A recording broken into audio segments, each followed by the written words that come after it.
அர்ஜுன் சம்பத் அடிக்கடி நானும் ரவுடி தான் ஏதாவது ஒரு புரளியை கிளப்பி விட்டுக்கிட்டே இருப்பாப்புல. அந்த வகையில் இப்போ புதுசாக அவர் என்ன சொல்லியிருக்காருனாக்க,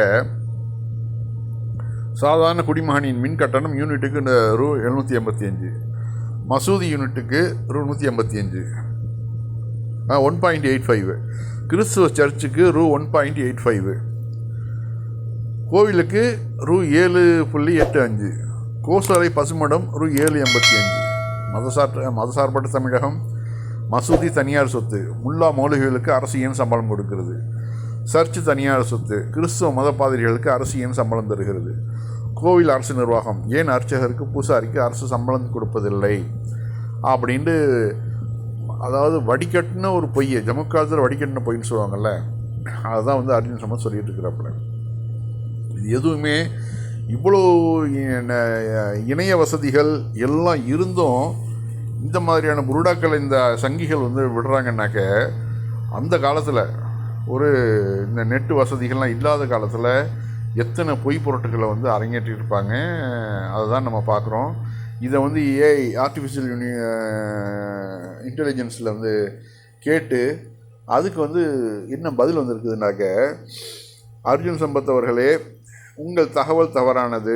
தமிழகத்தில் அனைத்து வழிபாட்டு தலங்களுக்கும் கோவில், மசூதி, சர்ச் மின்சார கட்டணம் ஒரே மாதிரி 120 யூனிட் வரை ரூ 2.85 தான். அதற்கு மேல் ரூ 5.75. அரசு மௌலவிகள் பாதிரிகளுக்கு சம்பளம் கொடுப்பதில்லை.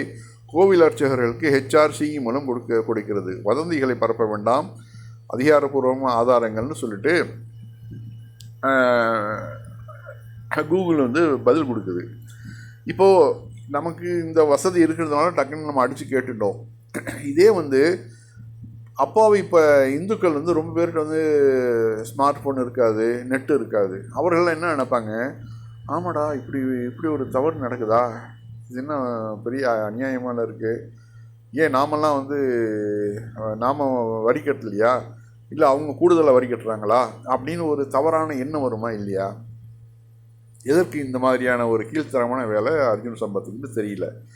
அதான் நம்ம கேட்குறோம். அர்ஜுன் சம்பத் வந்து என்ன தான் வந்து குட்டிக்கரணம் போட்டாலும் சரி, இந்து மதத்துக்கு நான் வந்து ரொம்பவும் விசுவாசமாக இருக்கேன்னு சொன்னாலும் பார்ப்பனியம் வந்து இவரை வந்து ஒதுக்கி வச்சிடும். ஏன்னா இவர் வந்து தலித்துங்கிறதுனால, தீண்டத்தகாதவர்கிறதுனால இவரை வந்து ஒரு லெவலுக்கு மேலே உள்ளே விடாது. அப்போ அர்ஜுன் சம்பத் அவருடைய நிலைமை என்ன, அவருடைய நிலை என்னங்கிறது அவருக்கே தெரியும், அது பார்ப்பனர்களுக்கும் தெரியும். இவர் என்ன தான் கூப்பாடு போட்டாலும் நான் வந்து ஒரு இந்து மதத்துக்காக இவ்வளோ நான் பாடுபட்டிருக்கேன், என்னை வந்து கோவிலுக்கு உள்ளே விடுங்க அப்படின்னு இவர் கேட்டார்னாக்க, அப்போ அவருடைய சுயரூபம் தெரியும். அப்போ ரொம்ப வருத்தப்படுவார் அர்ஜுன் சம்பத்.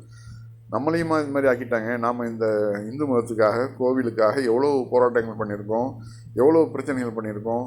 ஆனால் இதெல்லாம் கண்டுக்காமல் கடைசியில் என்ன ஜாதியை வச்சு ஒதுக்கி ஒரு கருவேப்பிலை மாதிரி தூக்கி போட்டாங்களே அப்படின்ட்டு அவர் மனசு வருத்தப்படுவார். பின்னாடி அந்த பதிவிலேயே போயிட்டு, நீ இந்த மாதிரிலாம் பொய் பித்தலாட்டம் பேசுகிறீங்கிறதுனால தான் உன்னுடைய மனைவி ஒன்று விட்டுட்டு போய் ஒரு கிறிஸ்துவரோட ஓடி போயிட்டாப்புல அப்படின்னு சொல்லிட்டுலாம் வந்து அதில் வந்து கமெண்ட்லாம் கொடுக்குறாங்க. அது தனிப்பட்ட இதை வந்து நம்ம வந்து விமர்சிக்க வேண்டிய விஷயம் இல்லைன்னு வச்சுங்களேன்.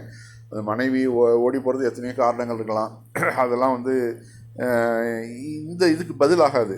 ஆனால் இவர் வந்து பொய் பேசுகிறத நிறுத்திக்கணும். இந்த மாதிரிலாம் சொல்லி இந்து மதத்துக்கு ஆள் பிடிக்கிறதுக்கு என்ன அவசியம் வந்துச்சுங்கிற, இங்கே இந்துக்களுக்கு ஏதாவது பிரச்சனைகள் ஏதாவது இருக்குதா? முஸ்லீம்களுக்கு பிரச்சனைகள் இருக்குது, தலித்துகளுக்கு பிரச்சனை இருக்குது. ஆனால் இந்துக்களுக்கு ஏதாவது பிரச்சனை இருக்குதா? ஒன்றுமே கிடையாது. தேவையில்லாத புரோபகண்டா ஏற்படுத்தி இங்கே வந்து எப்படியாவது ஆட்சியை கொண்டு வரணும் தமிழகத்தில் அப்படிங்கிறதுனால, தமிழகத்தில் ஆட்சியை கொண்டு வந்து என்ன பண்ண போகிறீங்க? ஊபிலையும் பீகார்லேயும் மத்திய பிரதேசத்துலேயும் ஆட்சி எப்படி நடக்குதுன்னு நீங்கள் பார்க்குறீங்களா இல்லையா? மாட்டு மூத்திரத்தையும் மாட்டு சாணியும் விற்றுக்கிட்டு இருக்கிறானுங்க. படித்தவன்லாம் வேலை இல்லாமல் திண்டாடுறான். ரோடுகள்லாம் எந்த அளவு, பாலங்கள்லாம் எப்படி இடிஞ்சு விழுவுதுன்னு பார்க்குறோம். தமிழகத்தில் அது எதுவுமே இல்லாமல் நல்ல சிறந்த ஒரு ஆட்சி நடந்துருக்கு. அது கெடுக்கணும்னு அர்ஜுன் சம்பத் பார்க்குறாப்புல, வேற ஒன்றும் இல்லை.